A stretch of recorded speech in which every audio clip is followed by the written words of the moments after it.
ஜம்மு காஷ்மீரில் மேக வெடிப்பால் ஏற்பட்ட மழை வெள்ளம் மற்றும் நிலச்சரிவில் சிக்கி 60 பேர் உயிரிழந்தனர். மேலும் 200 பேர் மாயமாகி உள்ளனர். ஜம்மு காஷ்மீரில் உள்ள கிஷ்துவார் மாவட்டத்தில் நேற்று காலை முதல் பரவலாக மழை பெய்தது. கிஷ்துவாரிலிருந்து 60 கிலோமீட்டர் தொலைவில் 9500 அடி உயரத்தில் அமைந்துள்ள சோசிட்டி கிராமத்தில் நேற்று பகல் 12 மணி முதல் 1 மணி அளவில் மேக வெடிப்பு ஏற்பட்டு மழை பெய்தது. இதன் காரணமாக 8 கிலோமீட்டர் தூரத்தில் உள்ள மத்சைல் மாதா மலைக்கோவிலுக்கு செல்ல சோசிட்டி கிராமத்தில் குவிந்திருந்த ஏராளமான பக்தர்கள் வெள்ளத்தில் அடித்துச் செல்லப்பட்டனர். இதில் 60க்கும் மேற்பட்டோர் உயிரிழந்துள்ளதாகவும் 100க்கும் மேற்பட்டோர் காயமடைந்துள்ளதாகவும் முதல்வர் உமர் அப்துல்லா தெரிவித்துள்ளார்.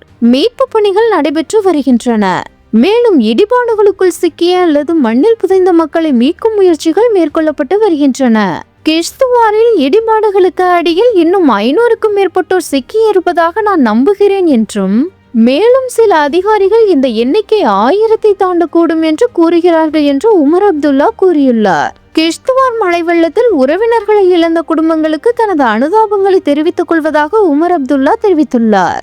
ஸ்ரீநகரில் உள்ள பஷீர் ஸ்டேடியத்தில் நடந்த சுதந்திர தின விழாவில் உரையாற்றிய அப்துல்லா மேக வெடிப்பில் தங்கள் அன்புக்குரியவர்களை இழந்தவர்களுக்கு இரங்கல் தெரிவித்துள்ளார்.